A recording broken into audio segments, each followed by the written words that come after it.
Think big, aim high. మనిషి అనుకుంటే సాధించలేదంటూ ఏది ఉండదు. మనిషి కోరుకుంటే అందందంటూ ఏది ఉండదు. ఎంతటి శిఖరాన్నైనా మనిషి అధిరోహించగలడు. చాలామందికి సెల్ఫ్ డౌట్ ఉంటుంది, మనం అది సాధించగలమా, అది చేయగలమా అని. మనకి విల్ పవర్ ఉంటే ఏదైనా చేయగలం. Nothing is impossible. చాలా సామాన్యమైన కథలు అసామాన్యంగా మారిన సందర్భాలు ఉన్నాయి. 2-3 ఉదాహరణలు చెప్తాను. జేమ్స్ క్యామరూన్ మీరు వినే ఉంటారు. టైటానిక్ సినిమా, అవతార్ సినిమా ఇవన్నీ తీసిన డైరెక్టర్. చిన్నప్పుడు ఆయన చాలా యావరేజ్ స్టూడెంట్, చాలా నార్మల్ ఫ్యామిలీ. తర్వాత ఒక ట్రక్ డ్రైవర్గా పనిచేస్తూ ఉండేవాళ్ళు. ఆ ట్రక్ డ్రైవర్గా పనిచేస్తున్నప్పుడు ఆయన గుర్తొచ్చిన కథలన్నీ ట్రక్ ఆపి రాసుకునేవాడంట. చాలామంది ఆయన పిచ్చోడు అనుకున్నారంట. ఆ తర్వాత ఆల్మోస్ట్ మీరు చూసారు ఆయన క్రియేట్ చేసిన మూవీస్, ఆయన చేసిన కలెక్షన్స్, ఇవన్నీ కూడా ఆయన గొప్ప డైరెక్టర్. ప్రపంచంలోనే చాలా ఇన్స్పిరేషన్ డైరెక్టర్గా నిలిపాయనమాట జేమ్స్ క్యామరూన్. ఇట్లా ఒక నార్మల్ స్థాయి నుంచి ఏ కళ అయినా సరే, అది గొప్ప డైరెక్టర్ అవ్వచ్చు, లేదా గొప్ప స్పోర్ట్స్ పర్సన్ అవ్వచ్చు, ఏదైనా అవడానికి మనకి సాధ్యమవుతుంది. దానికి మనం అవ్వాలన్న తపన ఉండాలి, దానిపైన ఒక పిచ్ ఉండాలి. You should be addicted to that, you should be mad with that dream అనమాట. ఆ డ్రీమ్కి మనం అతుక్కుపోవాలి, ఆ డ్రీమ్ కోసమే కృషి చేయాలి. మనం ఏం చేస్తున్నా ఆ డ్రీమే మనం వెనకాల పడాలి. ఆటోమేటిక్గా అనుకున్న సాధిస్తాం. ఇక్కడ ఒక చిన్న ఉదాహరణ చెప్తాను. మనకి చాలాసార్లు మనకు చాలా వివక్ష ఉంది, లేదా మనం చాలా ప్రాబ్లమ్స్ ఉన్నాం, దానివల్ల మనం ఇది సాధించలేకపోయాం, అది సాధించలేకపోయాం అంటుంటాం కదా. మీకు ఒక చిన్న విషయం. ఓప్రా విన్ఫ్రే, ఈవిడ టీవీ షోస్ యాంకర్ అనమాట.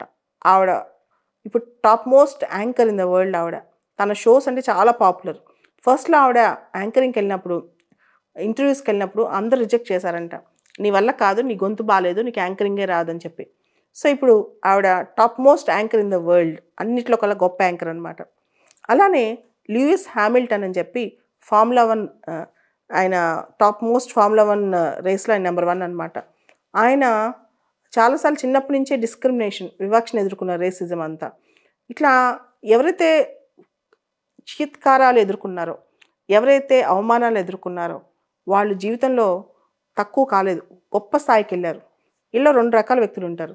చీత్కారాలు, అవమానాలు ఎదుర్కొన్నప్పుడు ఇంకా బలహీన పడిపోయి, ఇంకా వీక్ అయిపోయి, ఇంకా దుర్లభంలో వెళ్ళిపోయి జీవితంలో ఏది సాధించి కూడా అక్కడే ఉన్నవాళ్ళు. అసలు వాళ్ళ పేర్లు కూడా మనకు తెలియదు, ఎందుకంటే వాళ్ళ చరిత్రలోనే ఉండరు కాబట్టి. కానీ చీత్కారాలు ఎదుర్కొన్న వాళ్ళు కొంతమంది, అతి కొద్ది మంది చరిత్ర సృష్టించడానికి బయటపడతారు. వాళ్ళు దానికోసమే బతుకుతారు. ఇన్ఫ్యాక్ట్ జీవితం జీవించాలంటే చరిత్ర సృష్టించు జీవించాలి, నా తలరాత నేనే మార్చుకోవాలి, నేను చరిత్రను సృష్టించాలని నమ్ముతారనమాట. అలాంటి కథలు భూమి మీద బోలెడు ఉన్నాయి. ఉదాహరణకి మీరు వినే ఉంటారు అలీబాబా అని, కామర్స్ జైన్, దాన్ని సృష్టించిన జాక్మా. ఆయన కేఎఫ్సీలో ఉద్యోగానికి వెళ్తే ఆయన రిజెక్ట్ చేస్తారు, ఆయన ఒక పోలీస్ జాబ్కి వెళ్తే రిజెక్ట్ చేస్తారు. చాలా రిజెక్షన్స్ అనమాట. చివరికి ఆయన ఒక కామర్స్ జైన్నే క్రియేట్ చేశాడు, అదే అలీబాబా అనమాట.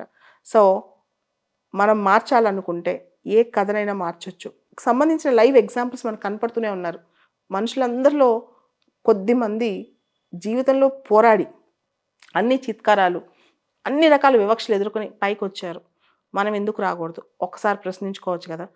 మనం ఎందుకు చిన్న స్థాయిలో చిన్న జాబ్ వస్తే చాలు, మనం జీవితంలో గడిపేస్తే చాలు, ఈ వీకెండ్ వస్తే ఎంజాయ్ చేస్తే చాలు, ఇలా ఆలోచించి ఇంతవరకే పరిమితం అయిపోతాం. మనం ఇంకా పెద్దగా ఎందుకు ఆలోచించాం? గొప్పగా అవ్వాలని ఎందుకు కోరుకోం? ఇంకా గొప్ప గొప్ప స్థానాలకి ఎక్కువ మంది ఇన్స్పైర్ చేస్తూ, ఎక్కువ మంది జీవితాలకిలో మనం ఇంప్రింట్ చేస్తూ మనం ఎందుకు బతకూడదు? ఒకసారి ఆలోచిస్తే లైఫ్లో ఎండ్లో, చివరిలో మనకు మిగిలేది ఆ సాటిస్ఫాక్షనే. So aim big, think high. అలానే మన జీవితం బతకాలి.